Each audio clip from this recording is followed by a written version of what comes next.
the FIA F3 World Cup. Cars down in pit lane, single-seaters about to take to the circuit with rookies and former double winners as well. That is Dan Tickton. He's won this race twice. And that is the car and the driver that went to the top of the times this morning in free practice 1. Gabriele Mini in the Theodore Racing Prema run car. And Gabriele Mini, very impressive this morning. Dan Tickton, in fact, actually only ending up in 8th place this morning. David Addison is alongside me here in the commentary box. So our first competitive action of the day.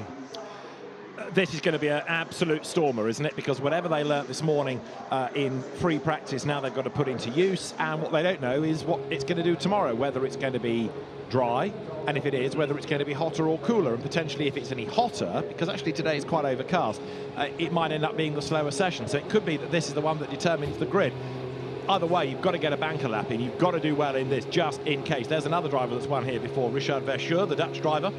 All of these cars are the same, of course. They are the Dallara F3 2019 with a Mechachrome 3.4-litre engine, and with 9 teams represented across the grid. We've got some new faces to Macau, some old faces to Macau, and some new faces to Formula 3 machinery as well. So it's a fascinating entry, and a 40-minute qualifying session means that this is going to be very competitive indeed. Gabriele Mini was the fastest by 0.4 of a second this morning from a really inspired Luke Browning. He did a great job, and then it was Richard Verschoor who rounded out the top 3. And the 6-kilometre long circuit welcomes the Trident Motorsport trio, Richard Verschoor, Roman Stanek and Ugo Chukwu. Jensen Motorsport ran Max Esterson, Charlie Wurtz and Matthias Zagazzetta, and they were fined this morning, Jensen for a refuelling infringement. From SJM Theodore Prema Racing, you've got Gabriele Mini, Dino Boganovic and Paul Aaron. High-Tech Pulse 8 run Luke Browning, Isaac Hajar and Alex Dunn. Campos Racing also fined this morning for a refuelling infringement. Operate Pepe Marti, Sebastian Montoya and Oliver Goethe. Van Amersfoort have Noah Leon, Sophia Flörsch and Tommy Smith. ART Grand Prix run Lawrence Van Huppen, who crashed in FP1 and caused a red flag. Christian Mansell and Nikola Solov, the Bulgarian. And then Road in Carlin, have got just the 2, Zane Maloney and Dan Tickton. And at MP Motorsport, you've got Dennis Hauger, who was a late replacement for Franco Colapinto, Mari Boyer and Marcus Armstrong, returning from seasons stateside to come back to Macau. He reckons that's unfinished business. So then, we've got 40 minutes in prospect, and I would imagine that the drivers will do 2 runs, 2 sets of tyres, but of course there is a tyre limitation for the weekend. So they don't want to be rattling through the tyres and doing more laps than necessary. It might be that some bide their time and let others go out and put a bit of rubber down, and then they know what they're aiming at. That's the eyes of Dan Tickton, double winner here at Macau. You've got to be a pretty special driver to win the Macau Grand Prix here at Macau. To do it twice is exceptional. To win it 3 times, well, it's unheard of. And that's what Dan Tickton is here to do. It is indeed the most recent Formula E race. That's what he's been in of late. Number 12 there is Isaac Hadjar, and you can see how busy it has got over the course of the day here at Macau. And the fans in the grandstands finding themselves on the big screens and looking forward to the session. You just saw Isaac Hadjar's car. He's had a year of Formula 2, but coming back into Formula 3 because, of course, this is the first time these cars have been eligible for the Macau Grand Prix since 2019. So potentially there's a whole generation, generations may be too strong, but a whole wave of drivers that would miss out. And that's why some are quite prepared to go back from F2 to F3 so they can race here. This is only day 1. Look at the crowds in the grandstand. It's really Thursday, busy, isn't it? Yeah. Local time here, just coming up to 3:15 in the afternoon. But this is the first time we've gone competitive over the course of this weekend. And the crowds here at Macau continue to gather. We were lucky this morning. We went into the grandstand for the motorbikes. That was at the start of the day. Now we're into competition because the green flag is waved. Formula 3 cars head down the pit lane, and we are underway for 40 minutes of qualifying 1. Now, it's not all about this qualifying session. We have qualifying 2 coming up tomorrow. So if this doesn't go completely according to plan, it's a combined qualifying Q1 and Q2, and that will line up the grid for the qualification race on Saturday, and that in turn, the result of that will line up the grid for the Grand Prix on Sunday. yeah, you take your better time out of those two sessions, like the good old days of qualifying sessions on different days. And I still maintain this could well turn out to be the quicker one. So I think everyone is going to go and really try for a banker in this, and then they'll wait and see what pans out tomorrow, because tomorrow's session is going to be a similar time of day, 10 minutes earlier tomorrow afternoon. But if it's a warmer day tomorrow, then by afternoon it should be very, very hot, and that might have the counter effect of letting the cars go quickly. So probably half have gone out, half have stayed in. Looking down into the pit lane, there are some still biding their time. You can see Sophia Flörsch and Tommy Smith, for example, have yet to go, and the Prema cars also are still all lined up, ready to venture out. Is that a problem with Sophia's car? I think it might be. Might be. There's a little bit of a tension. I'm looking out of the window as you're looking at the pictures, yeah. The faces on the team look a bit puzzled and worried about this. Sophia Flörsch remaining down in pit lane at the moment. Something on the steering wheel, possibly, that's not going through the processes of perhaps firing up the car or giving the readout that they want. So, in fairness, I don't think they were going out anyway. Tommy Smith's sister car hasn't gone out either, but they are, as you say, happily trying to get to the end of that problem, and then they can dispatch the car. Now Prema are going out, having effectively given themselves half a clear lap. The important thing to do. There are plenty of cars here for the grid for the Formula 3 Macau Grand Prix, the return of Formula 3 after 3 years with Formula 4 cars being the headline act competing for the Macau Grand Prix. And with the return of Formula 3 cars, this Formula 3 car, this current Formula 3 car with the halo and with the DRS available to be activated, it's only the second time these cars have competed here on the gear circuit. Yeah. And it's a very welcome return, isn't it? I mean, what are we looking at? 380 brake horsepower. You know, these are very, very big engines compared to the old 2-litre Formula 3 days. 40 years since the first Macau Grand Prix ran for a Formula 3 car, and how Formula 3 has evolved. These effectively the normally aspirated version of the same engine in a Formula 2 car. There's a great noise as well. Great noise. It was nice. We've talked over the course of today in the commentary about a visit to the Macau Grand Prix Museum, and to be reacquainted with Formula 3 cars of the 1990s was like seeing an old friend again, with a little air intake on the side, and it was like seeing an old friend.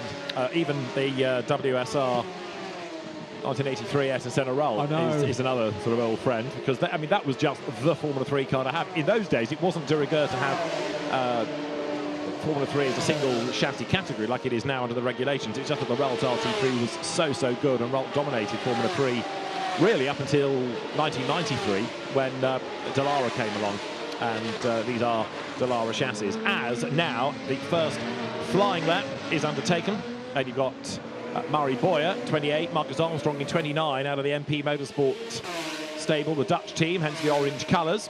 Dennis Hager behind them, the Norwegian driver. But now we'll start to piece together good sectors, and for Trident, Roman Stanek has done an absolute best in Sector 1. He's been racing in Formula 2 this year for the Trident team, and was 19th in that championship, whereas, so he's stepping back into Formula 3. Others like Uga Chukwu are having their F3 debut, and what a place to make it. It's not bad, is it? We'll drive one of these cars for the first time. Let's do it around the gear circuit at Macau. That's a great idea. Luke Browning has gone overall quickest in the second sector.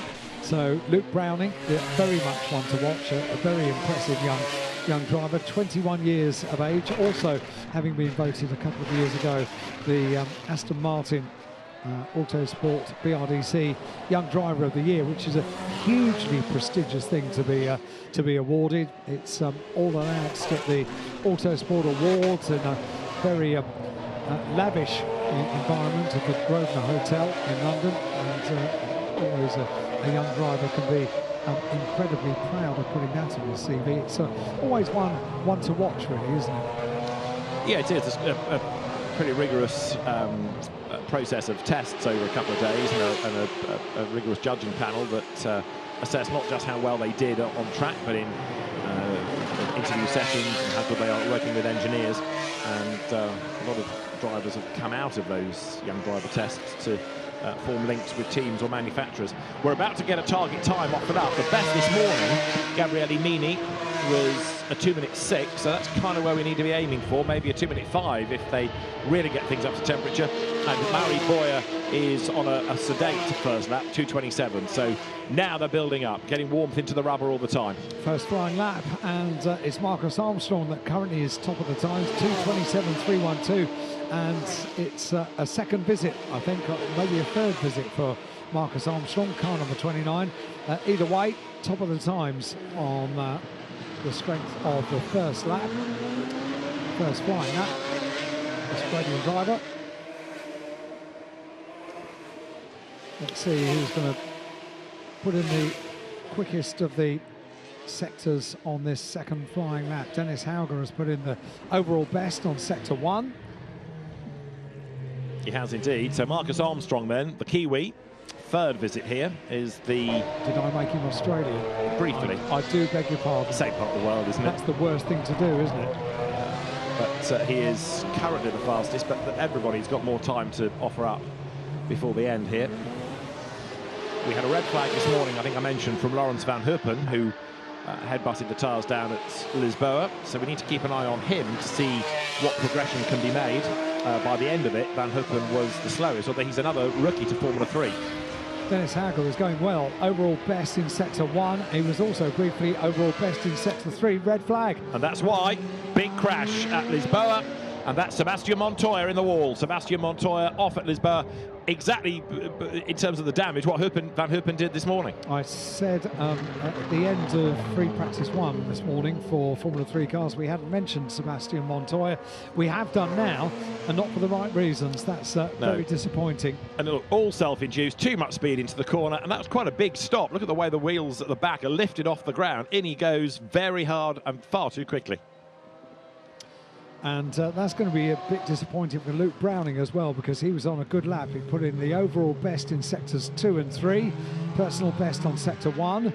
So for Sebastian Montoya's car, which is trying to pull itself out of the tyres down there. Have you any idea, David, how many ratchet straps hold those tyres together to make it an immovable force? Because funny enough, when I went on the track walk the other day, I watched them doing it, and they were putting in double the amount of ratchet straps that were already in place. Really? So that's not going anywhere. No, indeed. So Montoya trying to dig the car out, but it's a fool's errand in a way, because, as you say, it's not moving. And now, because this is a qualifying session, so the clock has stopped. So it means that now everybody will come to the pit lane, and they will go again in a few moments' time. But first of all, the road has got to be clear of errant cars, and then we will be back in business. So it's down at Lisboa at turn 3 where we've had this interruption. Bad news for Luke Browning, because he just put together a lap with 2 absolute best sectors, but of course the lap is for nothing, because you'll come back to the pit lane now. Yep, and so as cars enter the pit lane, we've got all of that work to do. Again, once we've got Sebastian Montoya's car, is this going to be elegant or not so elegant? Because the nose cone is still wedged into the tyre wall. No, that's not too bad. Obviously, there'll be the requirement for a new front wing. But that has just ruined his weekend, because either way, if this is the quicker session, he's going to have to rely purely on tomorrow. At the moment, a 2:44 is barely a lap time. So the chances are, depending on what happens tomorrow, that could well be the car that's last on the grid. And so tomorrow, he's now going to give up, what, 33 minutes of track time in this. Free practice tomorrow, they've got to try and get the car dial back in, and then the pressure's going to be on in qualifying tomorrow. It's very often, first time at Macau, a learning experience, isn't it? And lessons are learnt hard here at Macau. The greats have crashed in the past and gone on to do amazing things, like winning Formula 1 World Championships, but certainly that is not the best way to start the weekend once competition has got underway. Charlie Wirtz is top of the times after just 1 flying lap, 2:27.167. Just 17 years old is Charlie Wirtz in car number 6. Number 1, Richard Verschoor, who's won the event before, joined by Roman Stanek and Uga Ugachukwu at Trident. 23 there is Nikola Solov, who comes after winning the Spanish Formula 4 championship last year, and in FIA Formula 3 this year, a 7th and 3 11th places. So it was a modest year. Ugo Chukwu was somebody that impressed me massively. 15:27, that's just a couple of minutes away to get the session back on the way. Ugo Chukwu was a driver. He's part of Zach Brown's McLaren outfit supported drivers, to the extent that I've seen it for myself when he was doing Formula 4.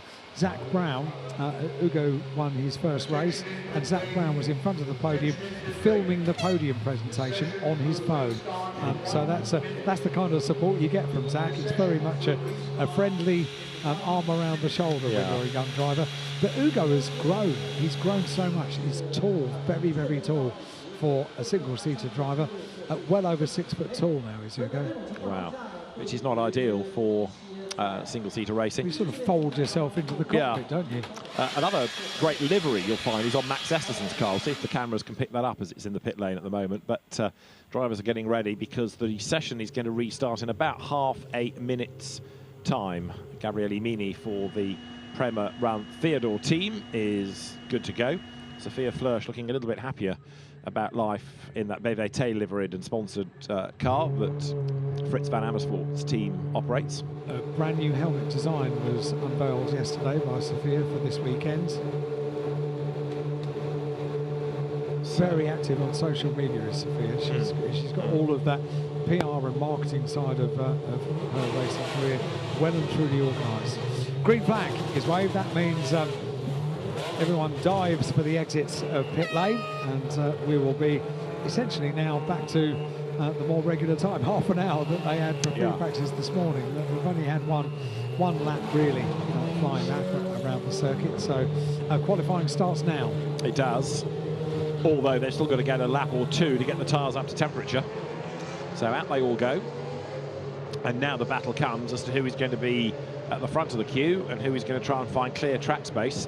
23 there, Nicolas Solov diving to the inside to try to clear the traffic. You do wonder why the teams want to get the cars out in a group like this, because you know it's going to get busy at the top of the gear circuit. Just look at that. Just wait a little while. And that's what Prema has done. A race. Yeah, exactly. And Jensen Motorsport trying to lag back as well. The only beneficiary out of that again is Luke Browning. He's at the head of the queue, so he can push. He's got the clear track space. And he was the one that had previously put in 2 ultimate fastest laps. Fastest sectors on that last lap. So Luke Browning was one that would have been slightly disappointed, I think, that the red flag had come out. Yeah, indeed. But he's getting on with the programme now, and in turn edging away from Mari Boyer in number 28, another of the Spanish drivers on the grids for this race. Mari Boyer, who was in FIA F3 this year, had a 3rd and a 6th and a 7th on his way to 17th in the championship.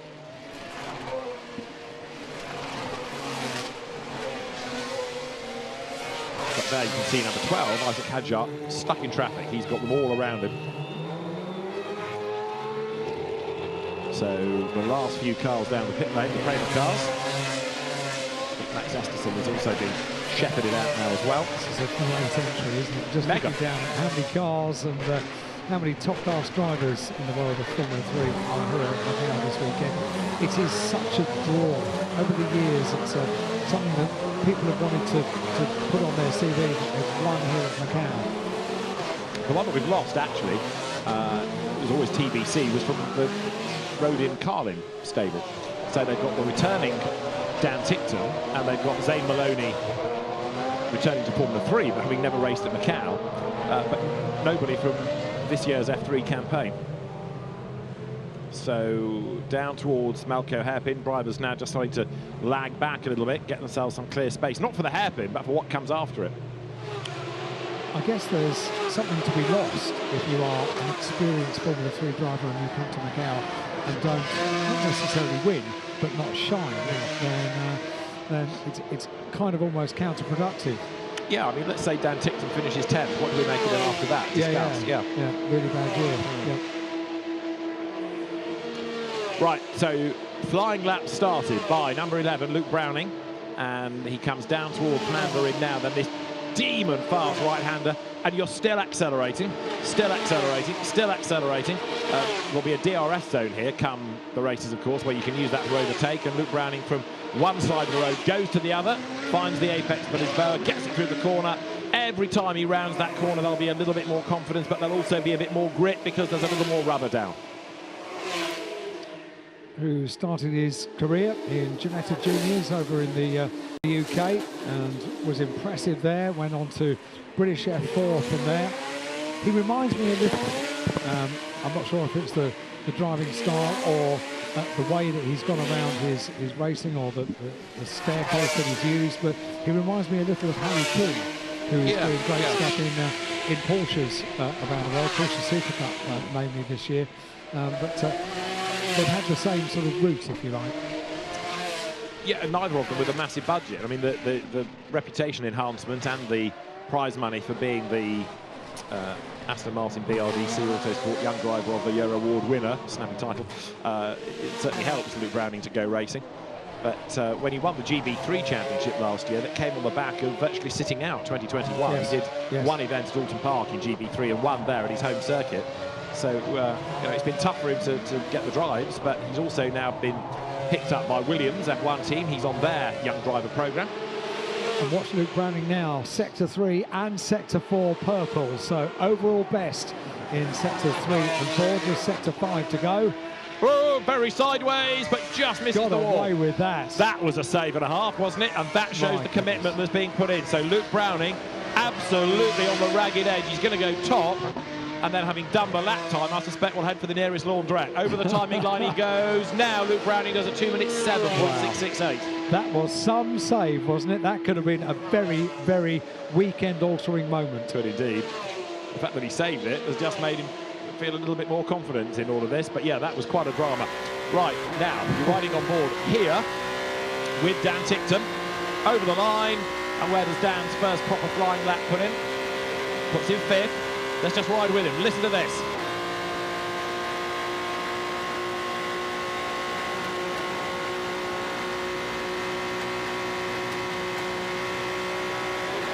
No lift at Mandarin. My goodness. No lift yet. Now down through the gears. Gabriele Mini, in the meantime, is coming up to the slowest part of the circuit. He's going to the Macau hairpin. And Mandarin is a corner. It's a proper corner. It's not just a turn. No lift on board with Dan Tickton was something to savour. Whoa. Absolutely, absolutely. Roman Stanek, absolute best Sector 1. Gabriele Mini, though, who was the quickest driver in free practice this morning, looking good again. He's also bought clear track space. Prema releasing the cars shrewdly. More drama up the escape road now. Goes Uga Chukwu. So he's up the escape road, no damage. He should be able to get going. Gabriele Mini to the timing line. Is this quickest? It is. 2 minutes 7.599, 69 thousandths clear of the rest. We have really picked the right on-board cameras to have, haven't we? On board with Gabriele Mini. Keep going. I was just going to say, is he going to lift? No. No lift. Fantastic. Keep going, Gabriele. Keep going. Let's see if we take it all the way into this car. Yellow flag waving because of the car of Uga Chukwu at the escape road. Yeah, but needs through the corner. Really needs through the corner. But that's a proper single-seater noise, isn't it? This is a snarl to the engine, though. Brilliant. Uphill now. Heading towards the Solitude S's. Red flag. Session stop again. So this is difficult for everyone. When you have the stoppages, they are inevitable. You have to make the most of the chance when you get a clear lap. When you get a lap, you have to put it together, because the chances of putting a groove together of more than one lap after one lap, it's going to be one of those sessions. 25 minutes just over remains, so they've got to make it last, haven't they? That's for Ugo. Ugo's car's not moving, is it? No, he's trying to get it going. And there's another one off the road as well, which is Tommy Smith. I think he's on the escape road also, so with both of them in an awkward place, the race director doesn't really have a lot of options, does he? What's Ugo going to do here? I think the car fired up, didn't it? And it just sort of lurched forward and then decided not to do anything. It's like it fires, but he can't keep the revs up to engage a gear and get going. These cars are so technologically advanced. They've got so many electronic systems to go through, and it's much more than just cranking a handle and starting the car these days, isn't it? That's a huge part of it. These are sophisticated machines with DRS, all the skills that they're learning ahead of ultimately their hope, their wish, their dream of making it to Formula One. This is the second step on the ladder, really, isn't it, to Formula One? Ugo's not having good luck here, is he? No. And at some point, if that car continues to lurch forward much more, he's going to be up against the barrier and he's not going to be able to get back into the session at all. So Gabriele Mini is top of the times, a 2:07.599. Well done, Ugo. Now he's got to give it a boot full of welly and spin it round. You haven't got many tyres though, so I'm not sure he knows what to do. The officials are saying keep going backwards. This is good. Yeah, this is good. Under the red flag, that's something that can be done. So back he goes. Back he goes. I wonder how easy that is. So you're reversing just on the mirrors, aren't you? Tiny little mirrors, one either side of the cockpit. He's in the right place now. Stalled Oh it. no! It's clearly got a far more difficult clutch than you would anticipate. I mean, I know people always used to say about a Formula 3 clutch being like a switch. It was either on or off, in or out. But he got it out of the pit lane okay, but clearly it's not a happy car now. I wonder whether there's an issue, and that's what caused him to go off the road. Not right. Rather than it just being him out-braking himself, maybe there's something in the electrics that had a spasm. Is it? Just. It's not easy, is it? No. It's not a smooth getaway. Well, he'll head for the pit lane, and the Trident team will have a look at it, as there is number 9 of Gabriele Mini, the fastest driver thus far. So Gabriele doing a very good job from what we have seen, although this session's not really told us anything yet, because we haven't had enough laps offered out of it. But the driver that was 7th in the Formula 3 Championship this year, the FIA Series, with 2 race wins, one of which came in Hungary, so and the other at Monaco. So street circuit, read into that what you will. Gabriele Mini is quickest, 2:07.599. Luke Browning is second, 2:07.668. Marcus Armstrong, 2:08.5. Charlie Wirtz is fourth. Dennis Hauger is fifth. Isaac Hadjar is sixth. Short call for the drivers down in pit lane once Ugo's car got going. Was there another car as well, wasn't there? Tommy Smith. Tommy Smith, yeah. But I didn't see that. That must have escaped already, yeah. No. Christian Mansell, the Australian driver, ready to go. 12th in the FIA Championship this year, had a second and a third. And of course, it being qualifying, the countdown clock stops, and therefore we've got 25 minutes of the session remaining. Sophia Flörsch down in pit lane. That car we thought had a problem before the session got underway, but I think that's been resolved.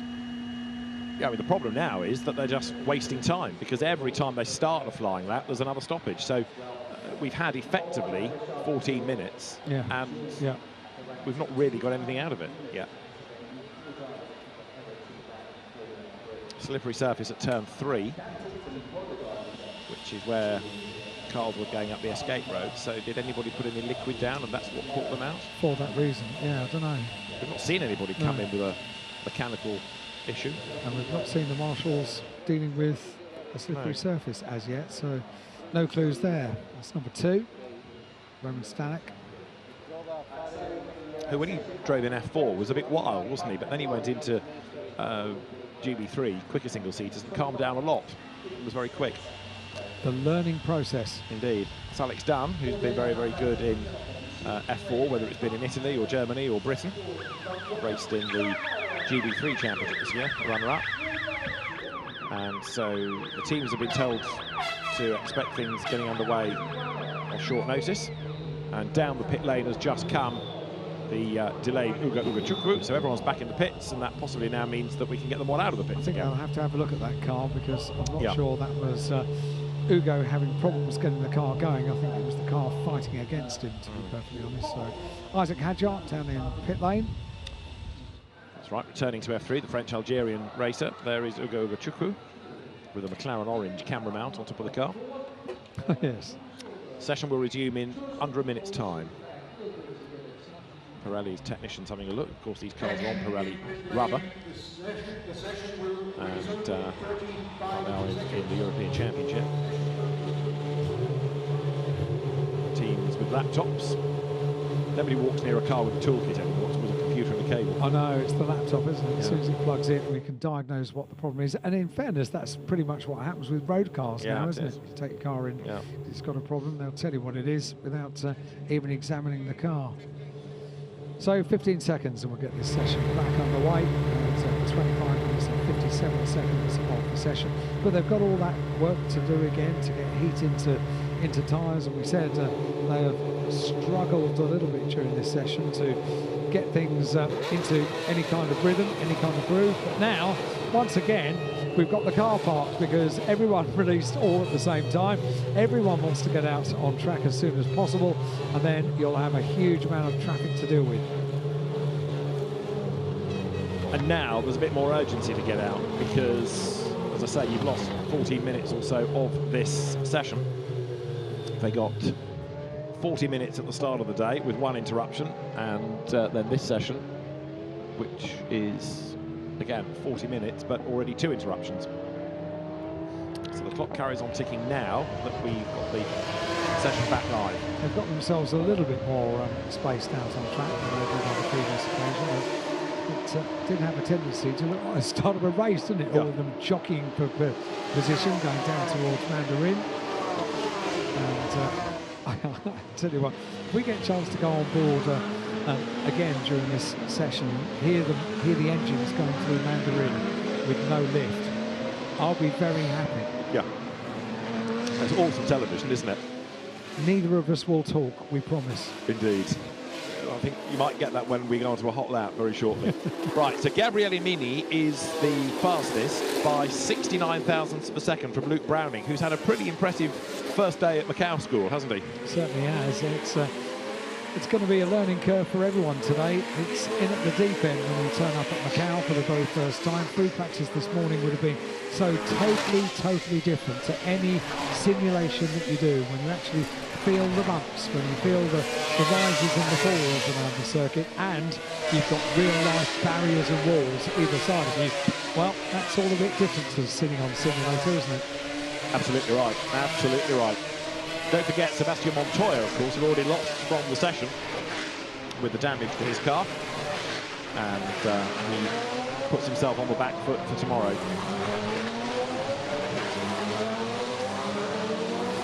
Gary O'Mara on top of the times at 2:07.599. That is going to improve over the course of this session for sure. 23:37 remains on the clock as they go around the left-hander at Lisboa, at Donna Maria, up towards the Melco hairpin, and then the run downhill. So Gabriele Mini is the man to watch, but this is Dan Tipton, and he is building up for a gun lap. So here he comes then, down now towards the end of Black Sands into Fisherman's Bend. He's probably got that traffic just a little bit too close to him, so... We're going to be with Dan for the whole of this lap, well, so yeah. enjoy this one. But you need to let those cars go. Others are on the money and getting past him. It's all going to be a bit messy. There are too many cars around for it to be a worthwhile lap. It'll be a tie when he goes for it, but it's going to be a bit busy. So now look, he's trying to get the warmth into the rubber and also fall back so that he can buy himself that clear track space. And then Bend onto a flying lap comes double Macau Grand Prix winner Dan Tipton, fires the trigger, now goes over the line. Over the line he goes. This is the run. Incredibly quick speeds are achieved on the run down towards ultimately the right-hander of Lisboa, because that's the breaking point. Let's listen.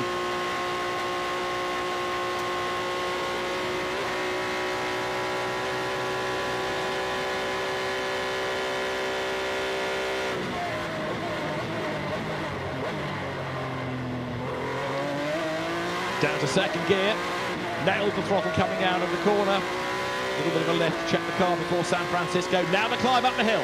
Up the hill, and that is quite a hill. When you stand at the bottom, it's quite an incline. You don't really get the full feeling of that on television, but the wall on the left, there's no mistake about that. That wall, those barriers, boy, do they come close to that. Just see that left front wheel, oh so close to the wall on the left-hand side, and then the right wheel close to the barrier on the right-hand side, up through the Solitude S's, up towards Pale, and Faraway Hill will take them to the pinch points at Police, And at Moorish, there is no room to relax on this circuit, is there? You are working absolutely flat out. That's Police, into Police, the right-hander. Accelerate down towards Moorish. That's another right-hander. The noise is reminiscent of all the onboards in John Frankenheimer's Grand Prix movie. It's a fantastic sound these cars make. And now Dan Ticktum threads his way towards the Macau hairpin. Look, he's catching the traffic ahead. Through the Macau hairpin and well away from the barrier on the exit. That's a good line through the corner. And this is the first flying lap after the resumption, and we've done the whole lap with a double Macau winner. Dan Ticktum, what a joy this is. Through Fisherman's up towards Arbenne. This is going to be the conclusion of the lap. Dan Ticktum went personal best in sectors 2 and 3. Up towards the timing beam, crosses the line. What's the lap going to be for Dan Ticktum?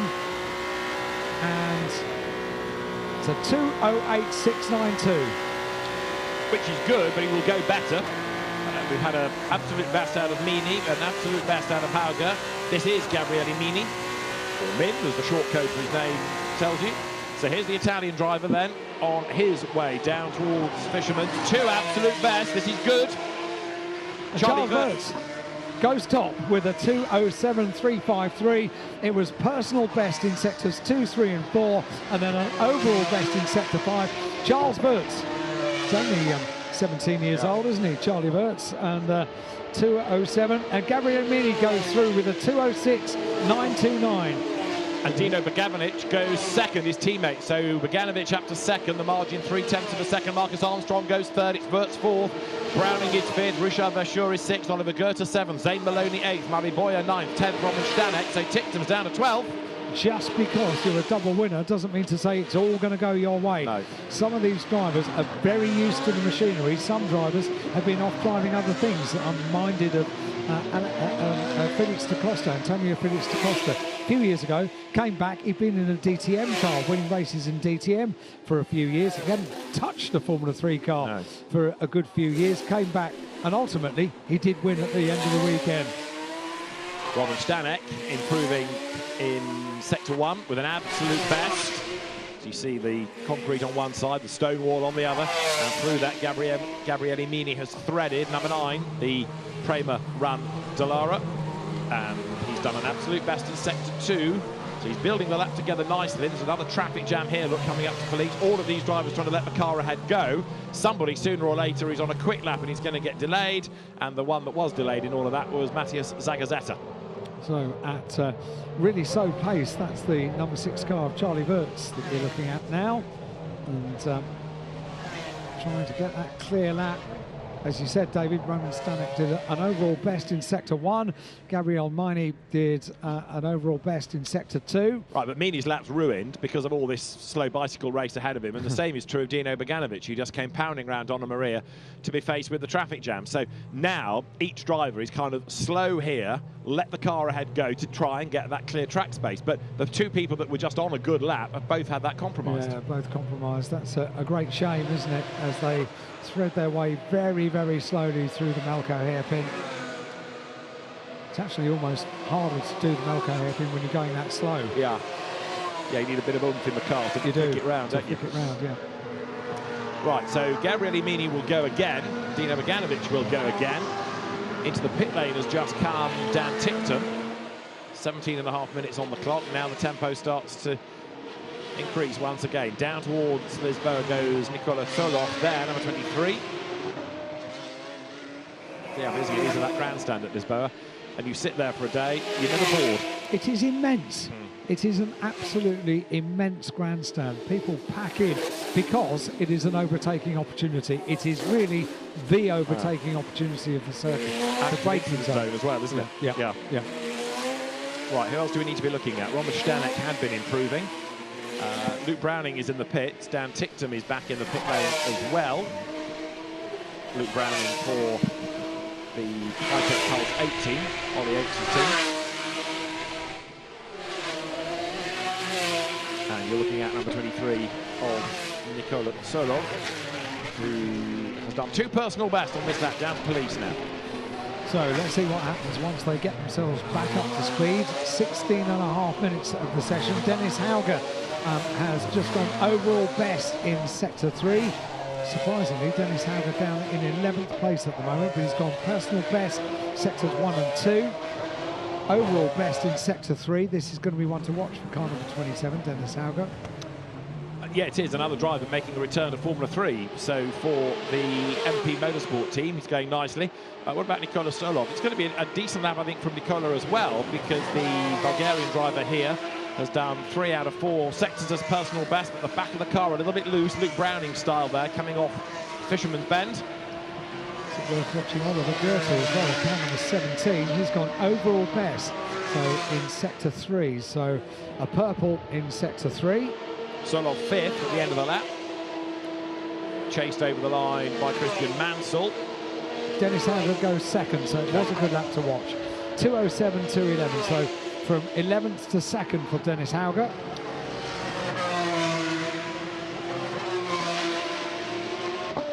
And the other one you were asking about was Oliver Goethe, and he's yet to complete, but he does so now. Goes 5th fastest, 2:07.271. The answer was yes, it was a good lap. That's not bad, is it? Not bad at all. It's so been to the pointy end, isn't it? Slower in Sectors 1 and 2, but from Sector 3 onwards, very good work, and probably the first time we've really spoken about Oliver Goethe so far today. Sunshine comes out here at Macau. 15 minutes remain. Ugo Gachukwu is back out again, despite that rather recalcitrant Dallara that he seemed to have. He's back on track. That's a great word, I can't even pronounce it. What, track? Yeah. Yeah. And Gabriele Mini remains the gun driver by 0.6 of a second. That's Marcus Armstrong, he's now 5th. 2 minutes 7.269 is his best, slightly slower last time around. Marcus Armstrong, the number 29 car. Heading down towards the right-hander now, turns into Lisboa. Good line that, and gets past the traffic neatly as well before San Francisco and San Francisco Hill. Good work from the traffic though, see him coming, get really out of the way. Really good. Right, so Richard Verschoor up to 2nd, number 1, and has just done, there he is, the absolute best in the first sector. So Richard Verschoor now is the driver to watch. Or has he just backed out of it? It just has. Yeah. A winner here at Macau. 2019. Right. He saw the traffic ahead and realised it wasn't going to happen, didn't he? So Gabriele Mini is top of the times at 2:06.410. Only car to go into the 2:06s. It's 2:07.064 for Richard Verschoor, second place. 0.6 behind Gabriele Mini. Dennis Hauger is 3rd. Boganovic is 4th. Armstrong is 5th. And Goethe is 6th. That's right. Where's Dan Tickton? Pit lane, he had Still. been. He's just left, so he's on an out lap, but he's 18th at the moment. That will change. Indubitably it will, yes. And we have a camera on board of Dan Tickton, the double winner here at Macau. And has given us a couple of lovely moments of hearing a car not lifting through Lisboa. Glorious. We've got to say, Gabriele Mini has done a very, very good job today thus far. He was good, if not standout, in the FIA Championship. I think so early on, he was only 7th in it, but very good at the moment. So we're looking down at the timing screen for personal improvements, and really there are none. Only on the previous lap for Richard Verschoor, who went overall best in Sector 1 and then put in a personal best time of 2:07.064. It's on board with Sophia Flörsch heading into Lisboa. Up through San Francisco. Yeah. Into the sunshine now. First time today we've had proper sunshine. But she's no quicker in the first sector, so you get an idea of how much effort has had to be put into the car, but it's not yet coming for her in terms of a lap time. Sophia Flörsch in the earlier session was 12th, which was quite a good effort. But at the moment, we've got that sort of mid-session lull, haven't we? With not that many improvements now in lap times nor sectors really being evident. No, we've just had a screen with no green on it at all, which signifies a personal improvement on a particular sector. We've now got a few more in Sector 2. Dennis Hauger has gone green in Sector 2. Paganovic has gone green. So too is Pashur, Goethe, Leon and Marty as well. So we've got a few improvements with 11.5 minutes, just under. Still on board with Sophia Flörsch, threading the eye of a needle on this part of the circuit. Look how close the barriers are through the right-handers at first of all Police, and then Moorish, then on to Donna Maria.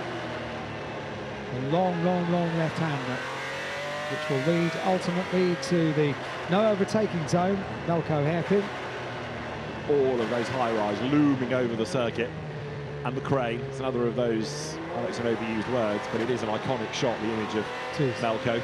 Some great photographs from earlier on in the event from last weekend, with one of the photographers, the official event photographer, shooting between a gap in the barrier on the exit. So you've got the cars dropping down the hill, but with the barrier framing the car. Nice. Brilliant shot that Drew Gibson and his guys have done.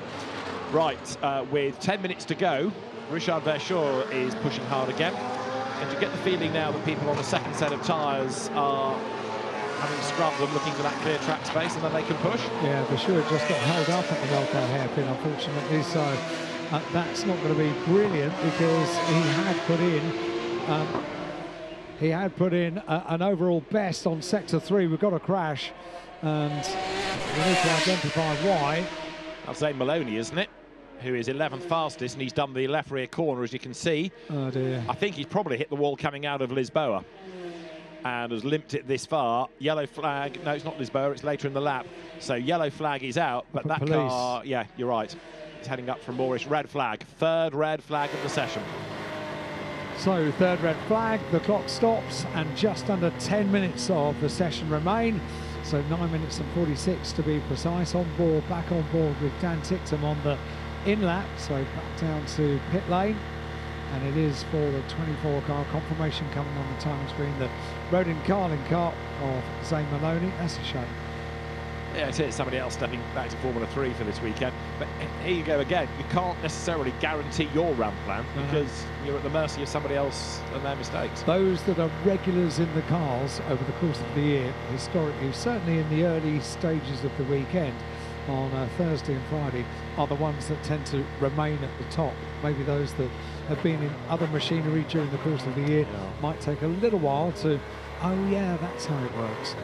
Well, Dan Tictum was about to go for a time to be better than 18th, and he can't because of his teammate.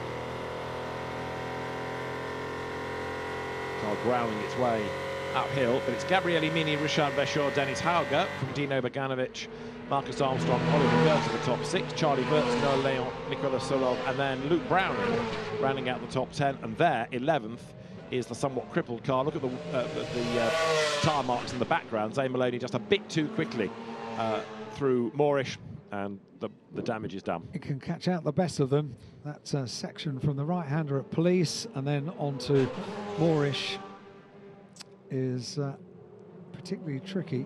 And it's caught out some of the best over the years. Is he the first driver from Barbados to race here? I don't actually know the answer to that, but is he likely? It's highly likely, yeah.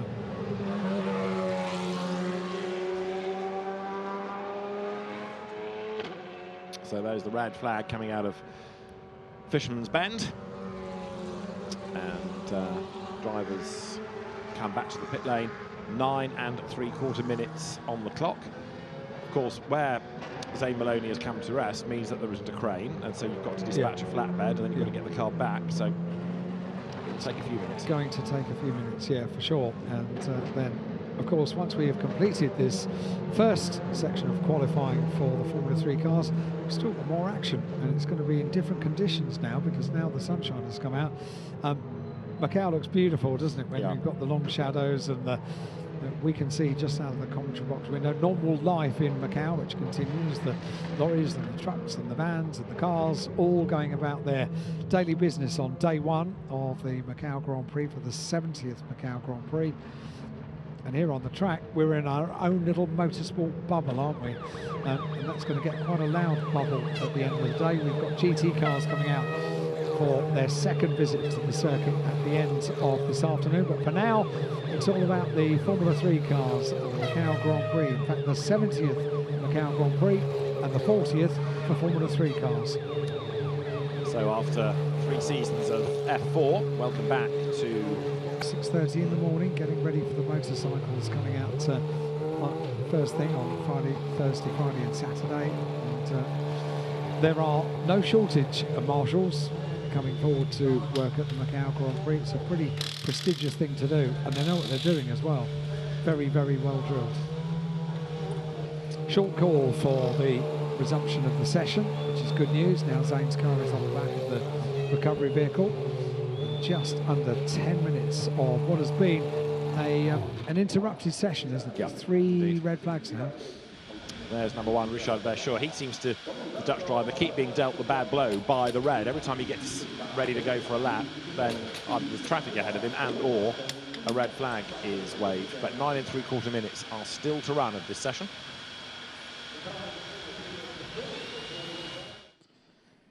Now, who are we going to be looking for improvements once we get the cars back out on circuit? Well, for sure, Luke Browning, who is currently down in 10th place at 2:07.668, which compares to Meany's time at 2:06.410. So I reckon Luke Browning's going to do a little bit better. Zane Maloney, we would have also said, would have been going better, but unfortunately that car is on the back of that recovery vehicle, which is currently being reversed. And as that's about to leave the circuit, then that means hopefully that we can get the cars back on track from this now 3 times stopped session. Lawrence van Hoopen, who caused the stoppage this morning, is 24th. Tommy Smith is behind him, having never really got going. And Sebastian Montoya, who triggered the first stoppage, 26th. So very shortly, the time will be given for the resumption of the session. Alex Dunn down in pit lane, just rub with the eyes. That might be a bit of sweat getting into the eyes. It wouldn't be surprising. It's a fairly humid part of the world here at Macau, and once the sunshine comes out, you notice it even more. It's not surprising, really. We are absolutely surrounded by water here at Macau. We've got the reservoir just behind us here on the in the commentary box on the start-finish line.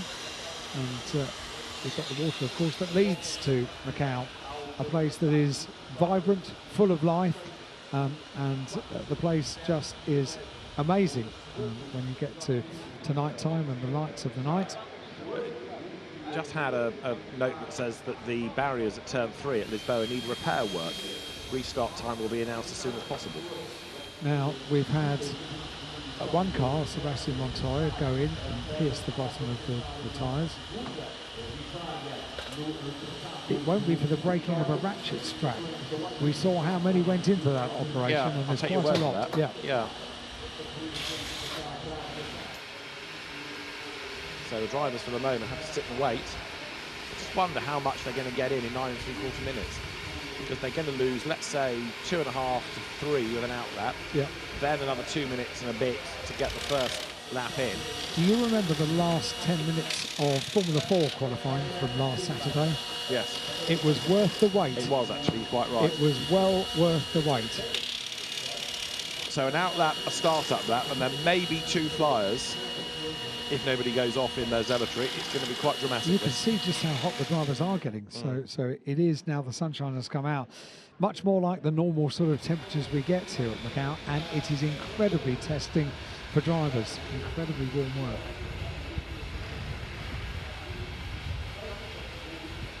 One of the drivers that's perhaps been surprising in this session thus far is Noah Leon, up to 8th fastest, because he doesn't necessarily step forward as somebody that you would anticipate being up there. The Mexican driver, he's this year's Euro Formula Open champion, which is for older spec Formula 3 machinery, but he's never driven these cars. He's got a good pedigree back home, winning F4 in Mexico and the United States, but 8th fastest for Noah Leon. He's pretty good. Essential maintenance must be conducted. So the barriers at turn 3 being repaired, and as soon as we know more about a restart time, then we'll be ready to plan accordingly. Race director likewise, so he will be looking at the monitors, he'll be talking to the marshals and the local officials about what needs doing and how long it might take.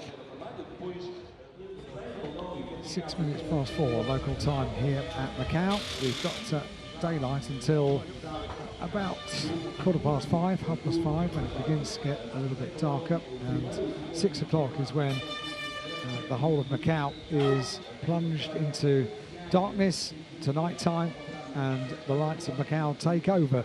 So it's a completely different place, isn't it? It looks totally different at night time. Oh, it does. I mean, it comes alive. It's vibrant during the day. Yes. In a sense, because of the 6 till 6 regulations, it is a shame that you can't do a night race at Macau, because a touring car night race or a GT night race would be quite extraordinary. I like the sound of that.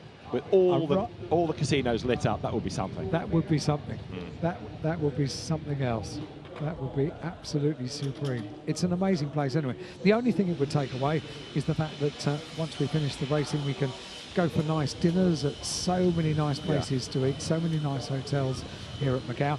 And if you are listening or viewing around the world to our coverage, and you think we go on about it a bit here at Macau, yes, we do, for good reason. It's an amazing place. And if you like your motorsport and you fancy coming along to a 4-day festival of racing, the like of which you would have never seen anywhere else in the world, and the chance of seeing bikes racing and cars racing, single-seaters, touring cars and GT races, why not book a holiday and come over and enjoy this? It is worth doing. Paul Aron, you've just seen talking to his racing brother Ralph, who himself used to be a race winner in Formula 3. Dennis Hauger, the Norwegian driver, is good to go back out. So is Charlie Wurtz there. The Wurtz design colours on the Jense Motorsport run car. Charlie Wurtz, son of Alex Wurtz, Grand Prix racer. Who is here this weekend. Yep. Mali Boyer, who is 12th fastest at the moment. And you see paying tribute to Delano Van Torf, who was killed at Spa back in the summer. So as soon as possible, we'll get back underway. I'm slightly surprised the barriers had needed doing, because they didn't need doing after Montoya, unless Zane Maloney did tweak them and sort of limped on. Yes, yeah, and that's possible. Maybe had another, I don't know. Trying to get back to the pit lane. I know, we're just wondering. I can't think of somebody else hitting the barriers. Anyway, maybe somebody else did clip the barriers, maybe. We don't have a restart time. There's nobody else with damage. That's why I sort of lean towards Zane Maloney. Complicated steering wheels these days with all the information on the display. They each come with a handbook these days, don't they, steering wheels, and rightly so. So that is turn 3. And no work going on. That barrier looks all right.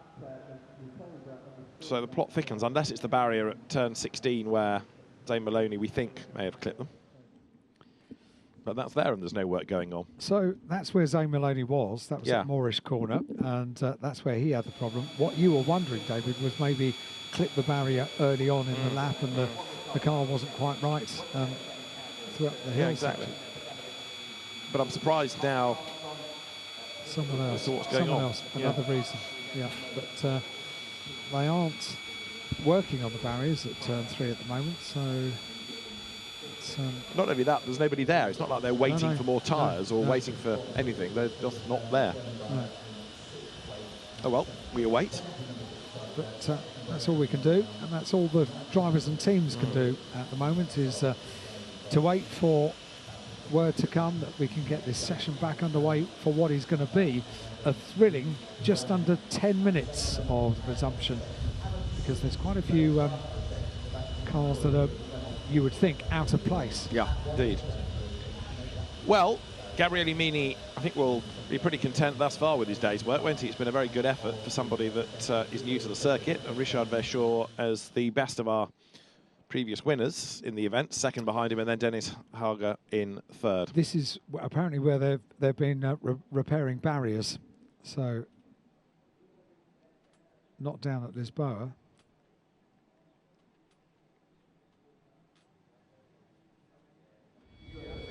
However, we are waiting for the word that we can get this session back underway, because every view that we've had of every barrier that we've looked at so far has had no one working on them. Exactly. So, it's if a repair is required at, as it said on the screen, at turn 3, that's not quite right. Maybe on the approach, but no one's working on it at the moment. See how windy it is. That's been a feature of this week here at Macau. It's been windy all week. The other puzzle is that initially it was going to be a restart on a short call. It was. And then a couple of minutes later it was going to be barriers need repair and we'll come back to you, but we haven't seen the barriers that need repair. No. So certainly something. The repair has been that good. Yeah, well, we're going to go live in 2.5 minutes, we are told. That's good news. At 4:14 local time, it's 4:11 and 30 seconds here in Macau. And we are about to enjoy the final just under 10 minutes of qualifying. Teams you've just seen getting ready to go. The MP Motorsport squad that runs Dennis Hauger's car, runs Murray Boyer and Marcus Armstrong. And what's particularly nice about the entry this year isn't just that we've got the stars of the FIA Formula 3 Championship. We've touched on it in as much as we've said that there are people returning and people making their debut, but because you've got that real cross-section of drivers, it's kind of going back to the old days of when you'd get some from the British, some from the German, some from the Italian, some from the French Formula 3 Championship, that's true. And they'd all go toe-to-toe. You know, this isn't just a blueprint of a championship round, but in Macau, it is a different entry like you would have got it is. in those early days of Formula 3. Totally different. We were talking about Luke Browning earlier on, weren't we, starting in Ginetta Juniors and winning the championship in actual fact. So too did Sophia Flourish. There's quite a few that have started their car racing career. It was a great crossover from karts. Sophia Flourish did half a season and got on the podium as well in Ginetta Juniors. They went back to Germany to pursue single-seater racing from that point onwards. That's a view of a double winner here at Macau, Dan Tixon. The session will restart in 1 minute. They'll be told down in pit lane. It's going to be a minute before we get this session back underway, and therefore drivers and teams begin to scramble and get things ready to get back out on circuit for just under 10 minutes. Bumper crowd for the Thursday afternoon of qualifying. This is the first competitive session out on circuit. They see themselves on the big screen, give a wave, and always good to see. There are so many great vantage places around this circuit to enjoy the action, and boy do they enjoy it. Here on a Thursday afternoon, sunshine is out, motor racing, qualifying, Formula 3 cars. What is not to like? Engines firing up down in pit lane, and they'll be given the word any moment now that they can leave pit lane, get out on the circuit, and then they've got just under 10 minutes to do something about putting in the quickest lap of this session. So far, it has been Gabriele Mini. Green flag is waved with Mini at the top of the times on 2:06.410. Everyone wants to leave the pit lane at the same time. Down pit lane they go, and yeah, a little bit of a queue to get out of pit lane. Some of the teams holding back and keeping their cars away from the first clutch of cars that have made it onto the grid. But now the work has to start again to get the heat back into temperature, get the cars a little bit more spaced out than they are already. Otherwise, they're going to complain about traffic and not getting a clear lap. Yeah. But they've only got 10 minutes to do this. Oh, and another session tomorrow. But we can't guarantee the weather. Nope. We can't guarantee anything about tomorrow. Can't guarantee they're going to get 9 minutes of uninterrupted running here. Again, you've got people trying to get clear track space. But you saw earlier on that sort of slow bicycle race coming through the Macau hairpins. You try and let the car ahead go. But not everybody is going to have 9 minutes of clear track space. And the clock is ticking.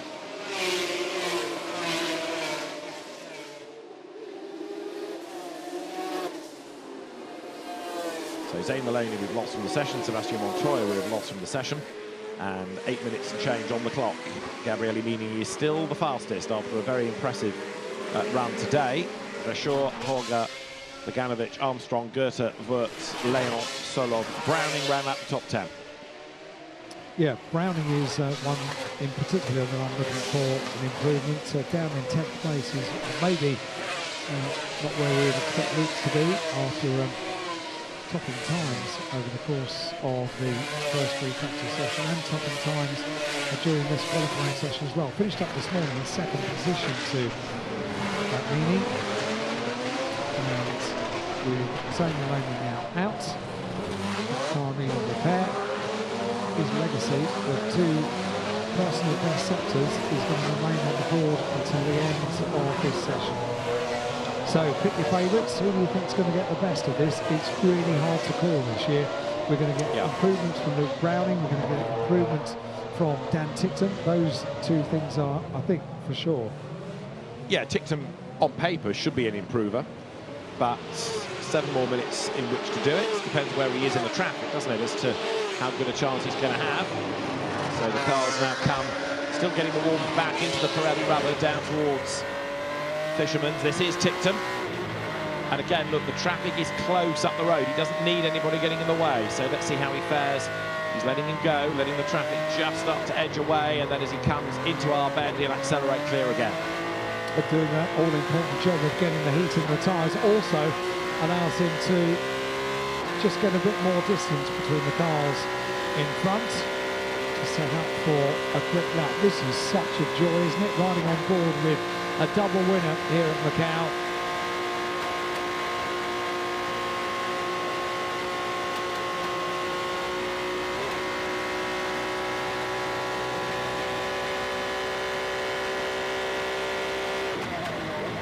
Can't see the corner at all, can you? You can see the buildings, but somewhere there's a gap and you dive into that gap. But when you have to start braking, you've no idea where the corner is. And 4 tenths down on that sector, and just looking at the view from on board, you also see that the sunshine is out because it's affecting the camera view. It's also going to affect the driver as well on the view down into Lisboa. It's all part of the challenge of Macau, isn't it? Bear in mind that when Dan first won here, it was a rather different type of Formula 3 car. I asked him yesterday in the paddock because I've never asked him the question, what did it feel like when you won that race? And he said, I couldn't believe it. I don't think any of us could believe it, really. He just picked up the pieces of what happened in front of him. He saw it all happen in front of him, avoided it, and said, thanks very much indeed, that's my first Macau win. He said it with a giggle as well. I'm not surprised. Not surprised. Ferdinand Habsburg, Sergio Seti Camara off the road ahead of him, 2 corners from home before he came to win it. Right, so Dan Tickton on this lap, still not really lighting up the timing screen. Luke Browning is, because he's done an absolute best 3rd sector, but it's just worth staying on board with, Dan, because these shots from the onboard are outstanding, aren't they? They really are. It's absolutely beautiful to watch a double winner. And now we're with Browning, so he's gone overall best in Sector 3, personal best in Sector 1. He needs to do something. He's got to put himself up the order to go into Q2 tomorrow. They've got free practice tomorrow morning as well with Browning. Car number 11. Up towards the line. What's the time going to be for Luke Browning? He was 10th and goes 3rd. So Luke Browning goes 3rd, which is only 3rd for a little while. Dennis Hauger goes 2nd, so therefore Browning is down in 4th place. But that's much more respectable. That's much more where we'd expect Luke Browning to be. Dennis Hauger up to 2nd, 2 minutes 6.664, putting him ahead of Richard Verschoor. This is Sophia Flörsch. Let's ride with her now down towards Mandarin.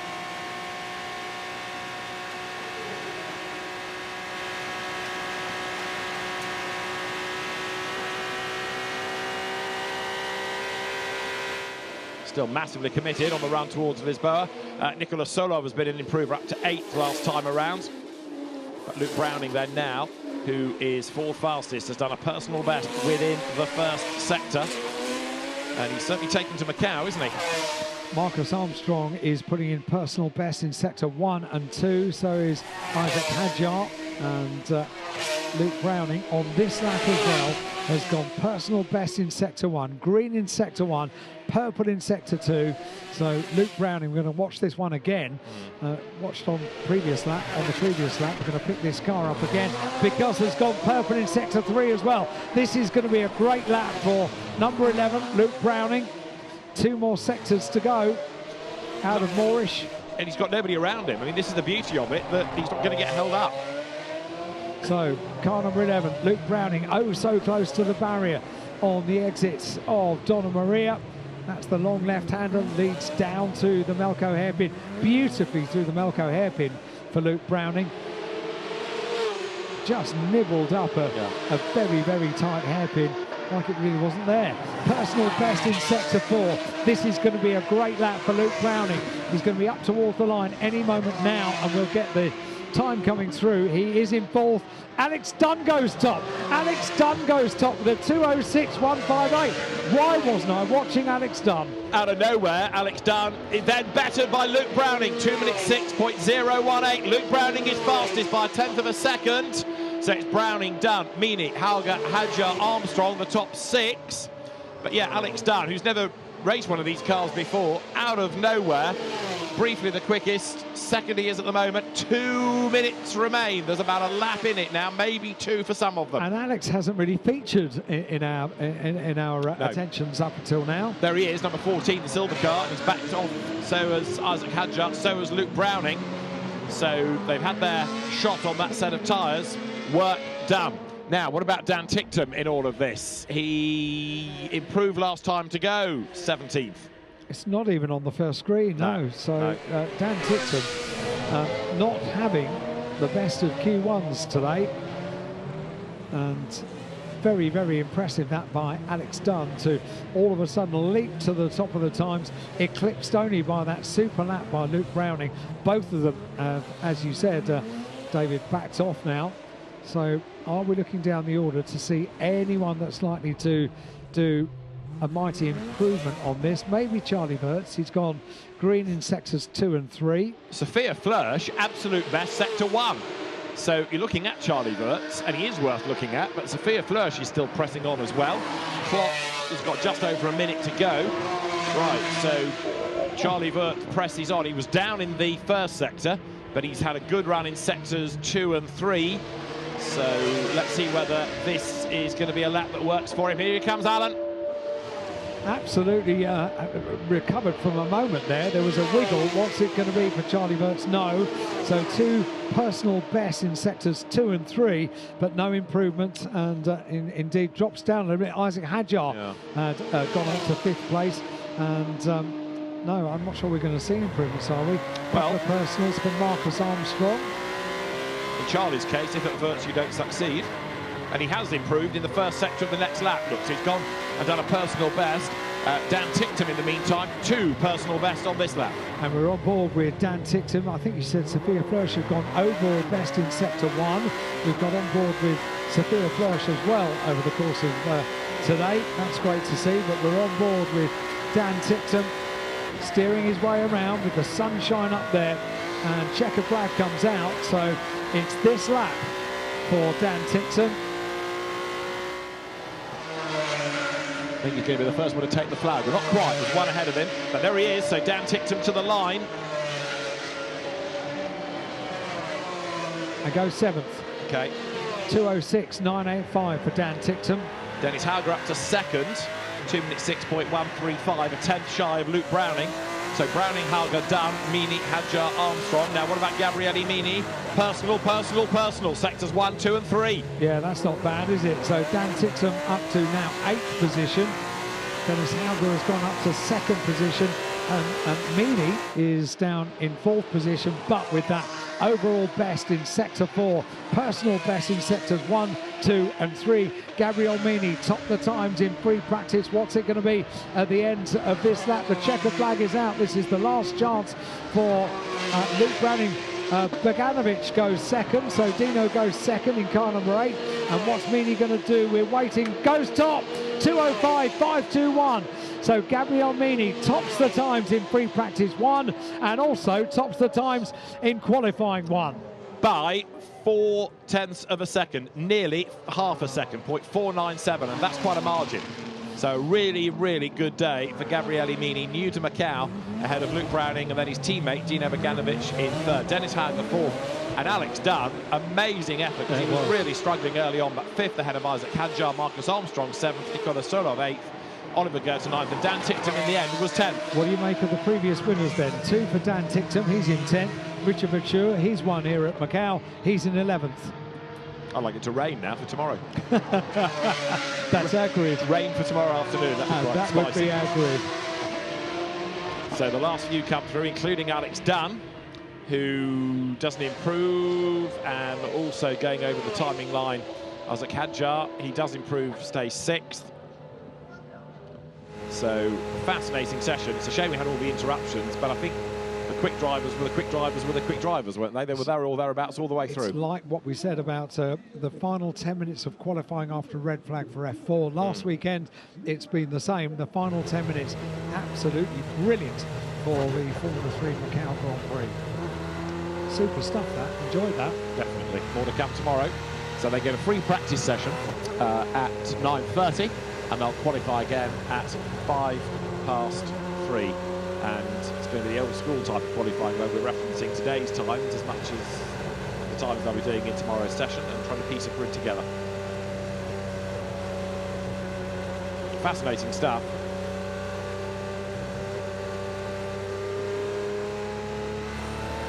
And number 8, Dino Bogdanovic, that was, we just seen a moment ago up the escape road at Lisboa.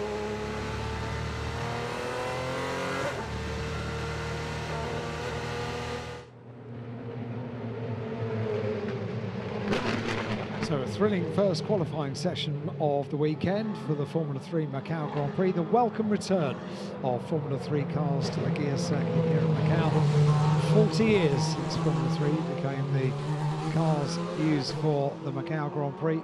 And what a wonderful, rich history we have of Formula 3 cars racing at Macau. Confirmation, Gabriel Mini, who takes the provisional fastest time in Q1 with a 2:05.521. Luke Browning in second, Dino Bogdanovic in third place, Dennis Hauger in fourth place, Alex Dunn right at the end of the session in fifth place, and completing the top 6, Isaac Hadjar. Marcus Armstrong in seventh place. And as the rest of the field, we take the rundown, we get down to Dan Tickton, who completes the top 10. Confirmation of the remainder of the order, with Richard Bachur, winner from 2019, only in 11th place. Zay Maloney crashed out and finished up in 16th place. Ugo Achukwu also had problems with the car. He was in 19th place, and Christian Mansell completed the top 20. That's how qualifying looks after Q1. They've got one more qualifying session to look forward to tomorrow. Local time, that's going to be at 3:05 tomorrow afternoon. And we are going to get the opportunity to look back at the highlights of that 40-minute session for Q1 here at Macau for the Formula 3 Macau Grand Prix.